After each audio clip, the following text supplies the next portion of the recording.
Over the course of the race's relatively short existence, humanity would experience at least 4 distinctive periods of profound historical significance, known to Imperial scholars simply as the Ages. These ages include the Age of Terror, the earliest days of recorded human history where the species flourished and grew to maturation upon their birth world of Terror.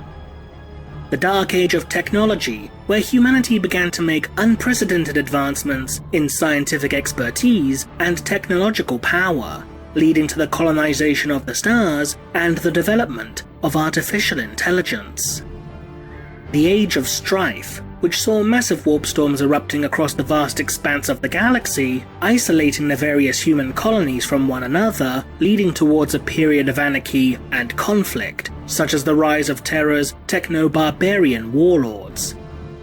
The fourth and final great age of human history, which continues to this day, is the Age of Imperium.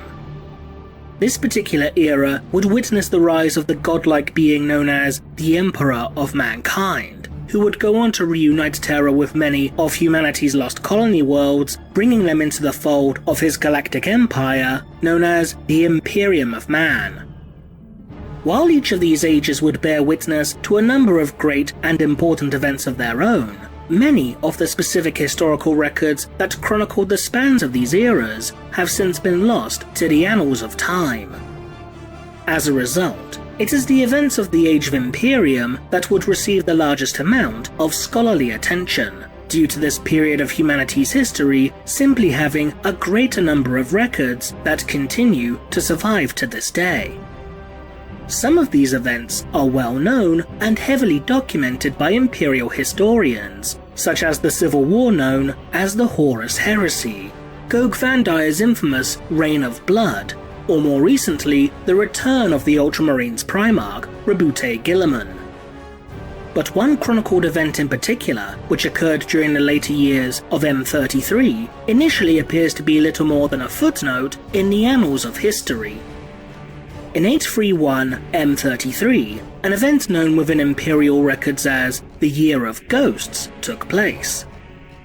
Little is known about this specific event aside from a singular sentence detailed within the 5th edition Warhammer 40,000 rulebook. The honoured dead rise up to defeat the terrors of the warp.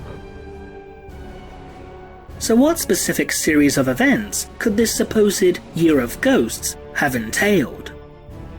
The fact that this so-called Year of Ghosts was recorded within Imperial records alongside other, more heavily documented events, such as the Nova Terra Interregnum or the Great Scouring, would seem to suggest that this particular period of Imperial history, despite the lack of detailed information surrounding it, held some degree of significance.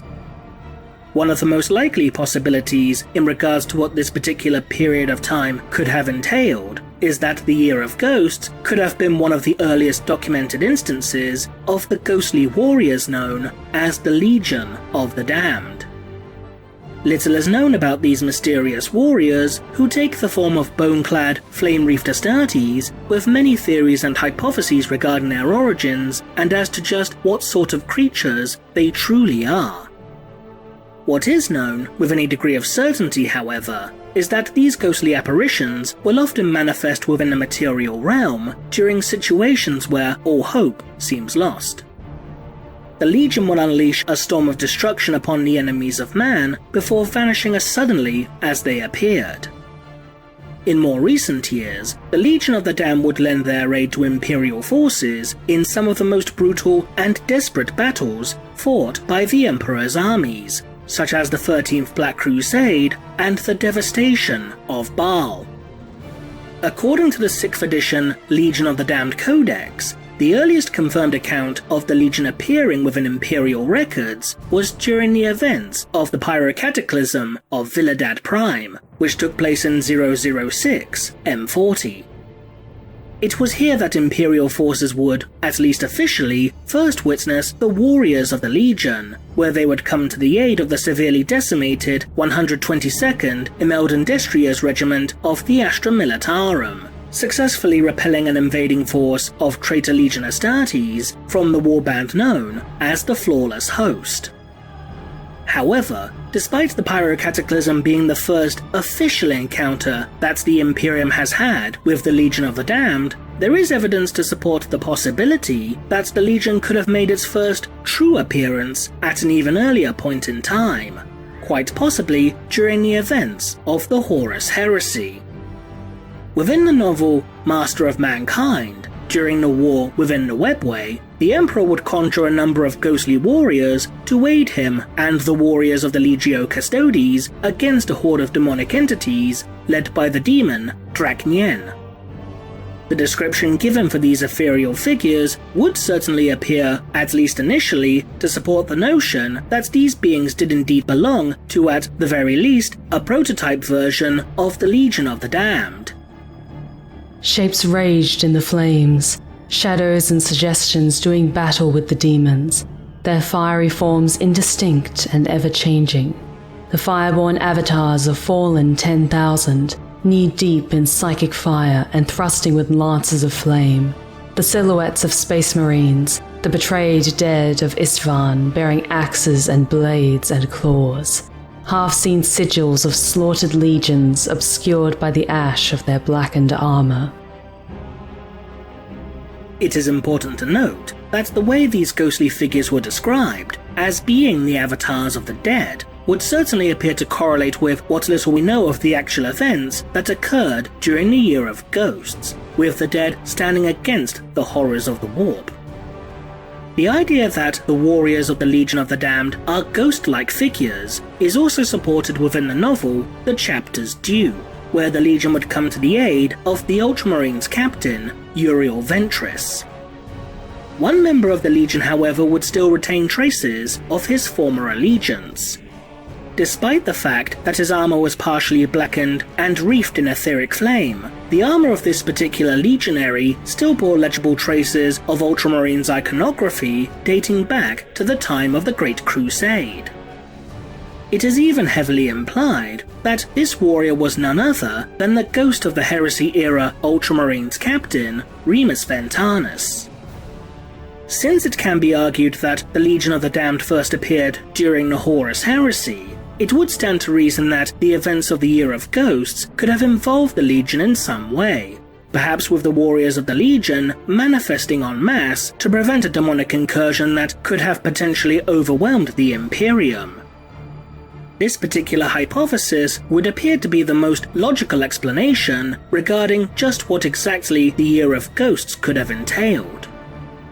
However, there is also the possibility that the use of the term Honored Dead within the archival entry for the Year of Ghosts could in actuality be describing entities other than the Legion of the Damned.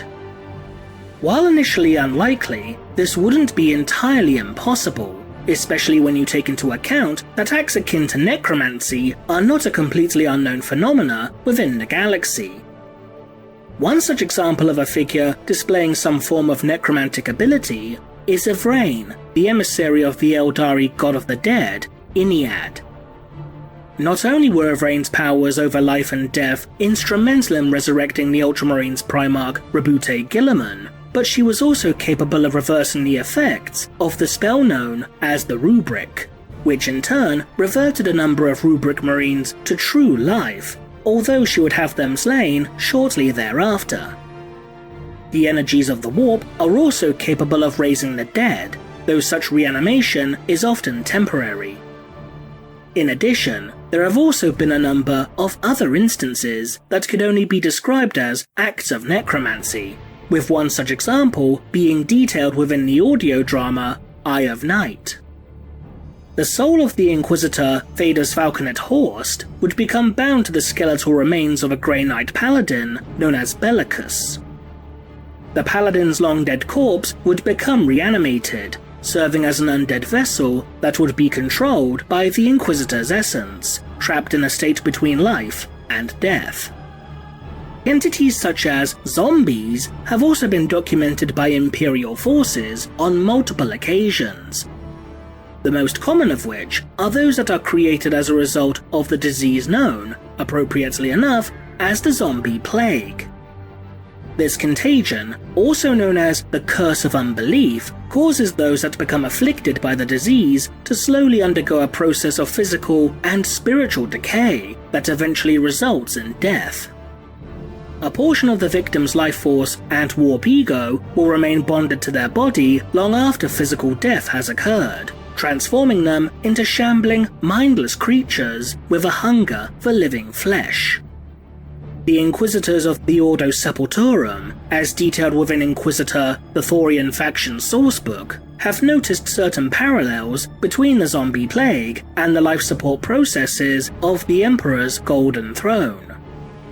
Because of this, attempts have been made by the Inquisition to engineer, for lack of a better term, a faith virus in order to gain a better understanding of the Emperor's own state of undeath. Despite the Inquisition's best efforts, nearly every form of the faith virus that has been engineered has undergone some form of mutation. Because of this, there is a possibility that the events that took place during the Year of Ghosts were caused by an inquisitorial experiment that involved an attempt in engineering a strain of the faith virus, one that thankfully proved to be a fortuitous accident by allowing the dead to combat against the forces of chaos. Alternatively, perhaps due to some quirk of the warp or possibly even as a result of the Emperor's will, a number of souls were pulled from the warp before being bound to the long-dead remains of ancient warriors, who would then proceed to take up arms against the encroaching tide of chaos. Such warriors could potentially have seen such an act as simply a continuation of the duties that they were burdened with in life. After all, it is a commonly held belief within the Imperium of Man that only in death does duty end.